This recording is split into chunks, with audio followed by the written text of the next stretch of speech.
تو اعلیٰ حضرت نے جو 4 شرطیں رکھی ہیں اس میں پہلی شرط یہ ہے کہ وہ سنی صحیح العقیدہ ہو، عقیدے میں ٹھوس ہو، مضبوط ہو، وہ پیر بننے کے لائق ہو سکتا ہے۔ ابھی تو اکثر پیروں کا حال یہ ہے کہ بد مذہبوں سے ان کے تعلقات ہیں، تو جب اعلیٰ حضرت نے جو شرط لگائی ہے ان کا تعلق ہے وہابیوں دیوبندیوں سے، تو پھر ظاہر سی بات ہے وہ تو اعلیٰ حضرت کو پسند نہیں کرے گا نا۔ دوسری شرط اعلیٰ حضرت فرماتے ہیں کہ پیر کے لیے ضروری ہے کہ وہ عالم ہو، اور اتنا بڑا عالم ہو کہ اپنے ضروریات کا مسائل کو فقہ کی کتابوں سے خود نکال سکے، دوسرے سے پوچھے نہ۔ آج کل کے سجادہ مشینوں کا یہ حال ہے، وہ تو پڑھتے نہیں، عالم تو دور کی بات ہے۔ 4-5 مولوی اپنے ساتھ رکھیں گے، مسئلہ وہ بتائیں گے، نذرانہ یہ لیں گے، دعا یہ کریں گے، مسئلہ اور تقریر وہ مولوی لوگ کریں گے۔ تو اس پیر کو تو تکلیف ہوگی ہی، جس میں اعلیٰ حضرت نے لگائی کہ پیر ہونے کے لیے عالم کا ہونا شرط ہے، ان کو تو تکلیف ہوگی۔ تیسری جو شرط ہے کہ اس کا سلسلہ طریقت حضور صلی اللہ تعالیٰ علیہ وسلم سے ملتا ہو، سلسلہ نسب نہیں، سلسلہ طریقت، اس کا پیر یہ ہے، اس کا پیر یہ ہے، بیچ میں اگر کوئی بد مذہب آ گیا، بیچ میں کوئی بد عقیدہ آ گیا، کوئی فاسق و فاجر آ گیا، یا اس کو خلافت نہیں ملی ہے، تو پھر وہ پیری مریدی کرنے کے لائق بھی نہیں ہے۔ اور چوتھی جو شرط ہے وہ فاسق مولن نہ ہو، سر عام گناہ نہ کرتا ہو۔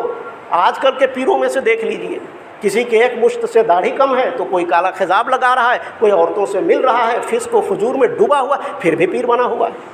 لیکن جب اعلیٰ حضرت نے یہ جو 4 شرطیں لگائی ہے، جو چیزیں اس پیر کے اندر جب یہ چیزیں نہیں پائی جائے گی تو لامحالہ اس کو اعلیٰ حضرت سے تکلیف ہوگی۔ یہی وجہ ہے کہ لوگ اعلیٰ حضرت سے تکلیف رکھتے ہیں، ان سے بغض رکھتے ہیں، ان سے حسد رکھتے ہیں، لیکن اس سے کوئی ہونے جانے والا نہیں ہے۔ وادی رضا کی کوہ ہمالہ رضا کا ہے، جس سمت دیکھیے وہ علاقہ رضا کا ہے، رضا کا ہے۔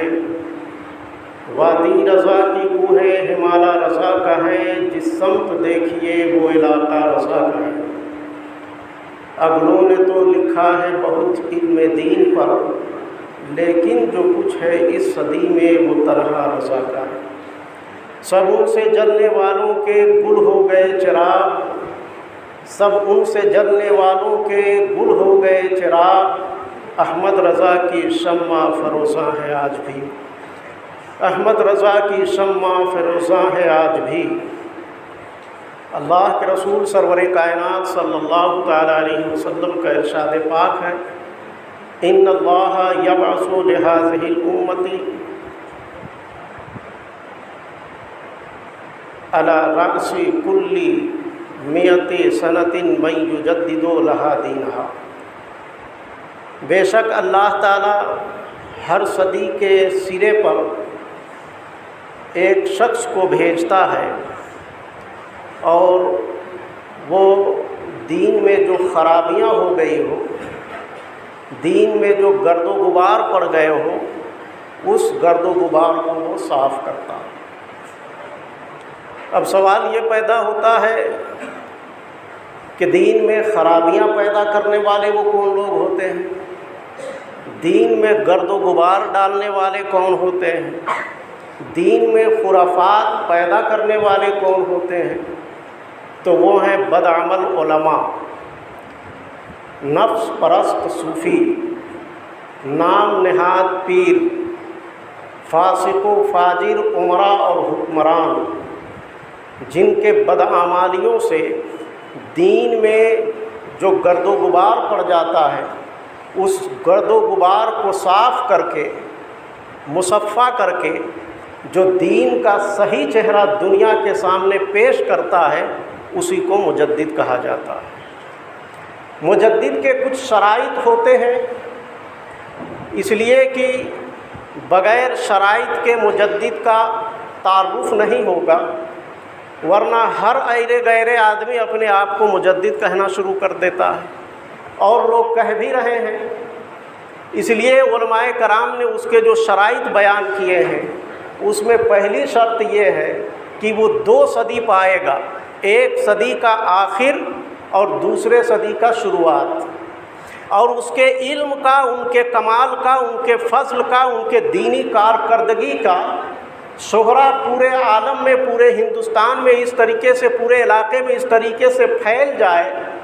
کہ لوگ ان کو جان لیں اور بڑے بڑے علماء، چوٹی کے علماء جو اپنے وقت کے بحرالعلوم ہو، وہ لوگ بھی جب ان کی گاڑی پھنس جائے، جب ان کا مسئلہ پھنس جائے تو اسی کی طرف وہ رجوع کرے اور وہ تمام لوگوں کے مسائل کو حل کر دے، اسی کو مجدد کہا جاتا ہے۔ اور پھر یوں ہی نہیں بلکہ اس دور کے جو بڑے بڑے علماء ہوں، ان کے علم کو دیکھ کر، ان کے تقوی اور پرہیزگاری کو دیکھ کر، ان کے دینی کارناموں کو دیکھ کر، ان کے احقاق حق اور ابطال باطل کو دیکھ کر کے لوگ انہی کے دور میں یہ اعلان کر چکے ہوں کہ یہ اس صدی کا مجدد ہے۔ وہ نیک لوگ، وہ صوفیاء کرام، وہ ان کے زندگی ہی میں انہیں مان چکے ہوں کہ یہ مجدد ہیں، تو یہ تمام شرائط ہیں ایک مجدد ہونے کے لیے۔ صاحب تفسیر نعیمی یہ فرماتے ہیں کہ آج کا دور تو وہ دور ہے کہ ہر شخص اپنے لوگوں کو غوث کا خطاب دے رہا ہے، کتب کا خطاب دے رہا ہے،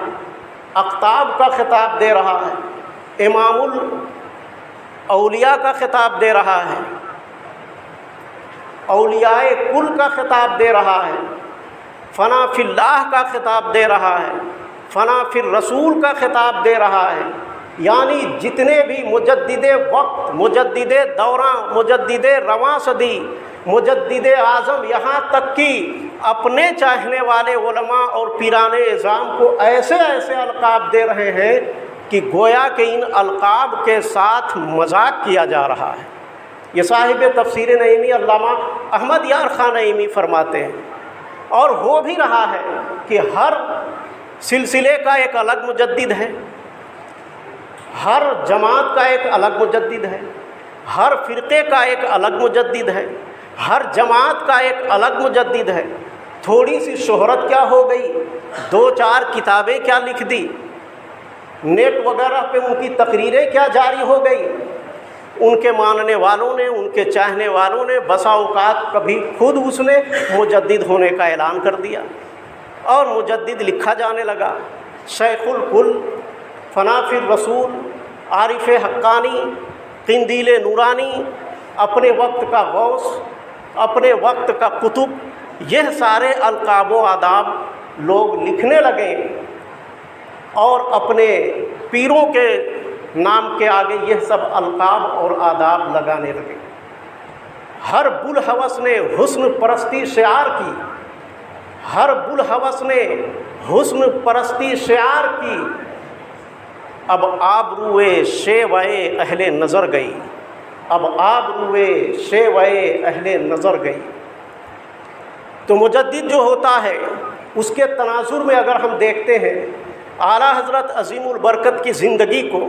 ان کے خدمات کو، ان کے تصنیفات کو، ان کے جہاد بالقلم کو،